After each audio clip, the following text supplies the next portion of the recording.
jopo maalum lililoteuliwa kutathmini mageuzi katika muungano wa Afrika limewasilisha mapendekezo yake kwa Rais wa Kenya William Ruto, ambaye ni mwenyekiti wa muda wa muungano huo. Mageuzi yaliyopendekezwa ni pamoja na sera ya kudumu ya usalama na amani, ambapo kumekuwa na shinikizo za Afrika kuwa na kikosi maalum cha kulinda amani. Mageuzi mengine ni pamoja na ufadhili wa ustawi wa mahakama ya haki ya Afrika, pamoja na kuboresha shughuli, uwakilishi na usimamizi wa bunge la Afrika lililo na makao yake Afrika Kusini. Sio mara ya kwanza AU imetakiwa kuridhia mageuzi ili kuwa na taswira ya dunia ya sasa. Huyu hapa Silvanus Karemera akiwa na tathmini hiyo kwa undani. Umoja wa nchi za Afrika pamoja na umoja wa nchi za kanda mbalimbali katika bara hili la Afrika umekuwa ni kama ni umoja wa viongozi, na mara nyingi huwa wanalindana sana, kwa sababu matatizo yanapokuwa makubwa ambayo yanakabili raia, sauti za umoja wa nchi za Afrika, sauti za Jumuiya ya Afrika Mashariki na jumuiya nyinginezo imekuwa haitokei kwa haraka. Yaani inakuwa ni kama hakuna kabisa hiyo sauti mpaka tushinikize na kuomba kwamba je, ni nini kinaendelea na ni kwa nini hatujasikia tamko lolote kutoka kwa hizi asasi, umoja wa nchi za Afrika na umoja wa kanda nyingi mbalimbali. Umezungumzia mashirika ya kikanda kama vile Afrika Mashariki, kama vile SADC, kama vile ECOWAS na maeneo mengine ya Afrika. Hii pia miungano ya kikanda, unadhani kwa maoni yako ina sauti gani katika swala zima la kufanya sasa umoja wa Afrika kwa pamoja kuwa na uwezo wa kuyakabili matatizo katika bara zima la Afrika yanapotokea pale katika nchi mbalimbali? Kufuatana na itifaki na mahusiano, ukiona makubaliano ambayo yameshaafikiana na matamshi pamoja na mapendekezo ya viongozi wanapokutana kwenye majukwaa katika kumbi mbalimbali kokote kunakofanyika mikutano ya nchi za Afrika za kikanda au nchi za Afrika zote zikiwa Addis Ababa na kokote wanakokutana, ukiwasikiliza na ukifuatilia yale ambayo tumesha yakubali kwamba yatakuwa ndio dira ya namna tunaishi, namna tunahusiana, namna tunalinda usalama wa raia, namna tunalinda haki za binadamu, namna tunahakikisha kwamba hakuna kugandamizwa kwa raia wa Afrika. Mazungumzo ni mazuri, maandishi ni mazuri, lakini utekelezaji na uwajibikaji ndilo jambo ambalo saa hizi ni kizungumkuti. Kwa sababu je, ni wakati gani kwa mfano viongozi wa nchi za Afrika Mashariki, East African Community, wanaweza kusema haiwezekani kukubali yale yanayotokea Tanzania kwa mfano kwa sasa hivi, au haiwezekani kuona kwamba raia wa Afrika Mashariki wanaweza kuvuka mpaka kwenda kwa nchi nyingine na wakatekwa na kuzuiliwa na kuteswa.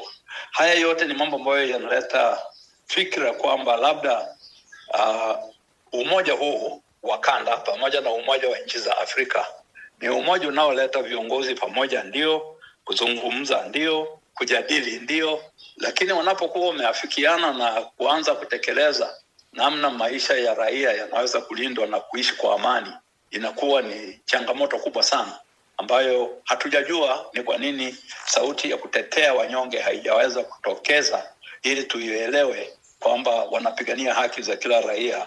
Ni miaka 7 sasa tokea Umoja wa Afrika utangaze kufanya mabadiliko ya kiutendaji kazi, tokea mwaka 2018. Sasa hivi tuko mwaka 2025, na mmoja mabadiliko hayo ilikuwa ni kuhakikisha nchi wote wanachama wanatekeleza michango ya kifedha, kwa maana kwamba kila nchi inatakiwa itoe michango ya kifedha. Lakini pia ilikuwa ni kuimarisha wajibikaji na uwazi ndani ya Komisheni ya Umoja wa Afrika ama AUC pamoja na zile idara zake. Miaka 7 baada ya kuanzisha mchakato huu, unatathmini hali gani ya utendaji kazi wa Komisheni ya Afrika ya Umoja wa Afrika AUC kwa maoni yako? Walikubaliana, walisema watatekeleza, lakini kutekeleza kumekuwa ni kugumu, na Umoja wa nchi za Afrika hauna uwezo, hauna njia za kuwezesha kuwajibisha nchi ambazo hazitekelezi wajibu wake. Kwa mfano, kama matoleo ya kila mwaka ya mchango wa kuchangia fedha ambazo zitagharamia majukumu na shughuli mbalimbali za Umoja wa Afrika, nchi nyingine hazitoi hela. Nchi nyingine zinakuwa zimetoa kidogo, hazijakamilisha yale matoleo ambayo kila nchi inatakikana kutoa.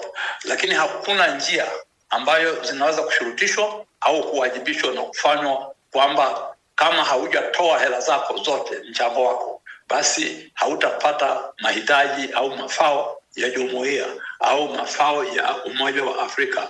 Kwa hivyo nafikiri haya mambo huwa ni mambo tu tunakubaliana, lakini utekelezaji umekuwa ni mgumu sana kwa sababu hatuna asasi maalum ambazo zimepewa nguvu za kushurutisha hizi nchi ambazo zinalegalega ziweze kuwajibika. Kulikuwa pia na mpango wa kuweka kikosi cha pamoja cha Afrika ama African Standby Brigade ama Force. Kwa maoni yako, nadhani kikosi hiki kinaweza kikawepo na ikafanya kazi katika hali kama hii? Unajua, hicho kikosi kiliundwa kwa wakati mmoja kwa sababu ya shinikizo la nchi za Marekani na Ulaya, yani kama Ujerumani na Denmark na nchi nyingine walichangia mpaka kukawa na makao ya azima hiyo.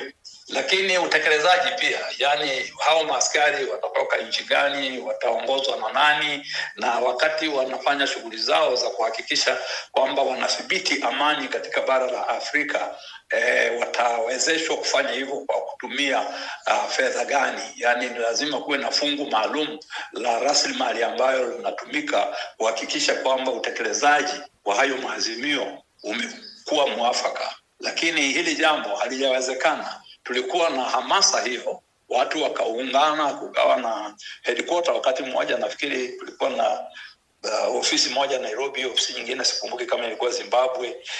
Lakini baada ya mambo mengine kutokea, nafikiri nchi za Afrika zimeshasahau kwamba walikuwa wana makusudi maalum ya kuhakikisha kwamba tuna kikosi maalum ambacho kingeweza kuingia katika nchi na kuwatuliza ghasia ikitokea kwamba kuna vurugu ambayo inatisha amani za raia na nchi nzima kwa ujumla.